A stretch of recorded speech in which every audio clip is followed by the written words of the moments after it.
Alright, I'm headed up to D&H Cycle this morning. Rumor is they've got a 2021 YZ250FX up there. Those things are really hard to find right now, so I'm going to go up there and see if it's still there.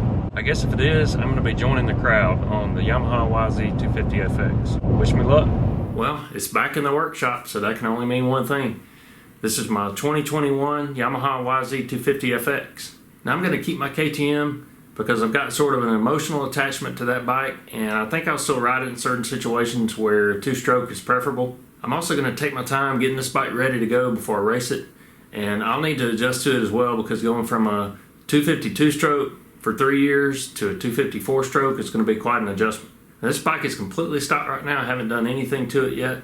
I've ordered a lot of parts, and I've got some parts in as well, so I'm going to go ahead and get started installing some things on the bike.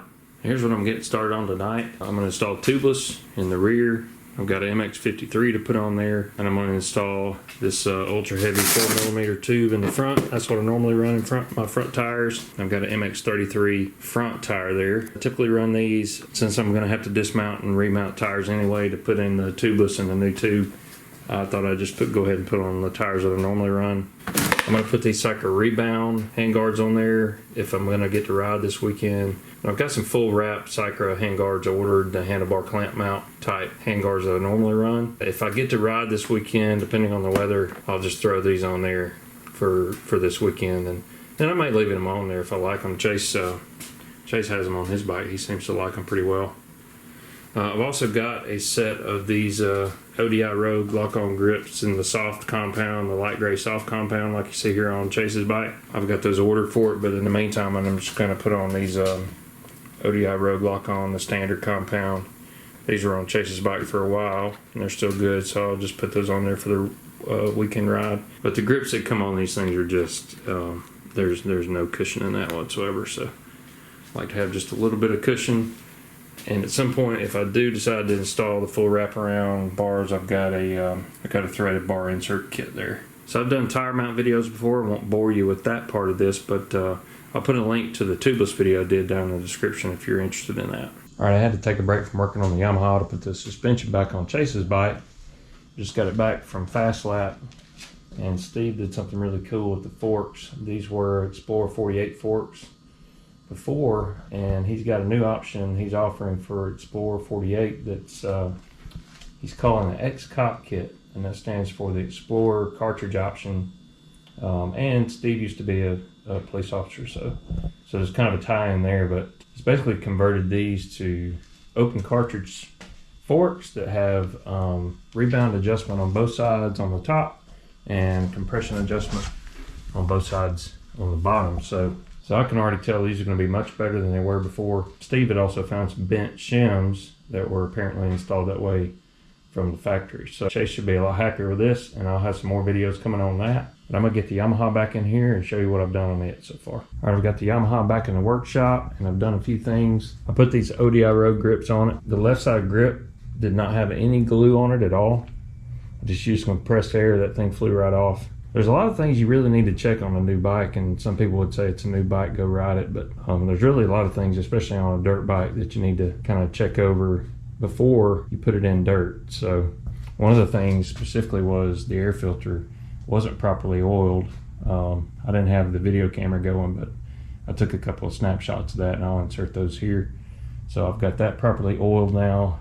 I got my tires changed. I got an MX33 front with the ultra heavy tube in there, and I wanted to put this tire on there because I'm just really accustomed to the way this tire feels, and that's my favorite front tire, so that's what I'm going to run on there.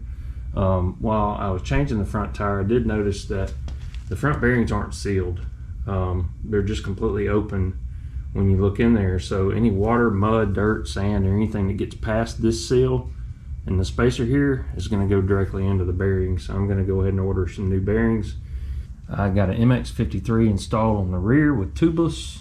I like Tubliss and the way Tubliss feels, so that's just what I'm accustomed to, and I went ahead and installed that on there. The other tire that came on here was an MX3S, and those are good tires, but when you're installing Tubliss, they recommend that you use a tire that's never been mounted before. So I went ahead and put this new one on there. And I'm going to sell the other two to a friend of mine. He already told me he wanted them, so no loss there really on putting these new tires on the bike before I ever ride it. And based on some other things I've seen with the bike, I think I'm going to go ahead and check my linkage bearings and swing arm bearings to make sure they're greased really well before the bike ever gets dirty. That'll just give me some peace of mind.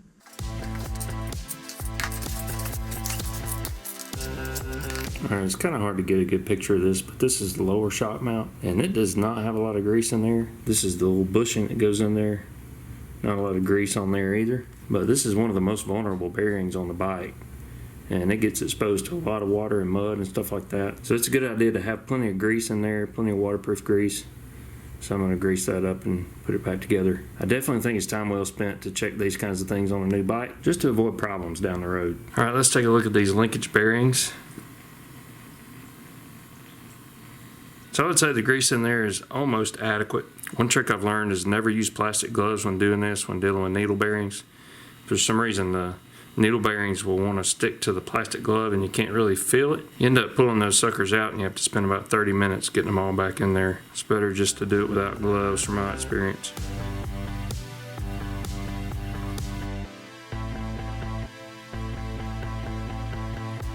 Looks about like we expected here too.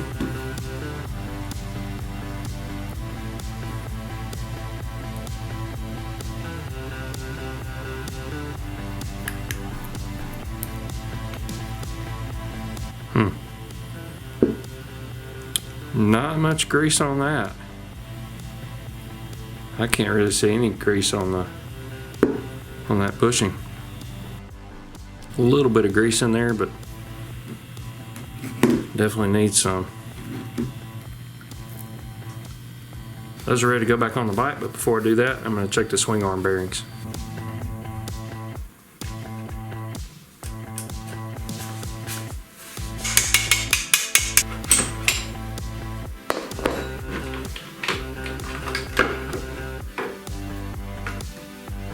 Alright, got the swing arm off. Let's check these.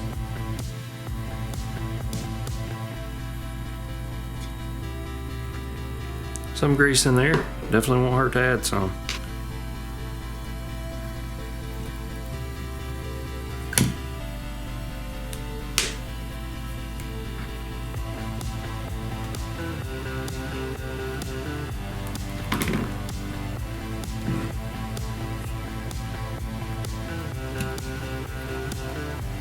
It's such a simple thing to do before the first ride on a new bike. I know a lot of people get impatient and want to just go ride the bike. You can save yourself a lot of headaches down the road by greasing this stuff and keeping it greased.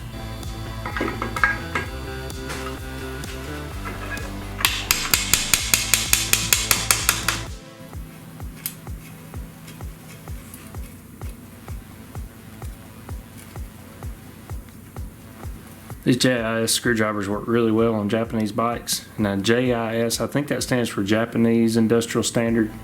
Anyway, Phillips screws on Japanese bikes are just a tad different than standard Phillips screws. So I'll put a link to these screwdrivers that I got down in the description. They work really well on Japanese bikes.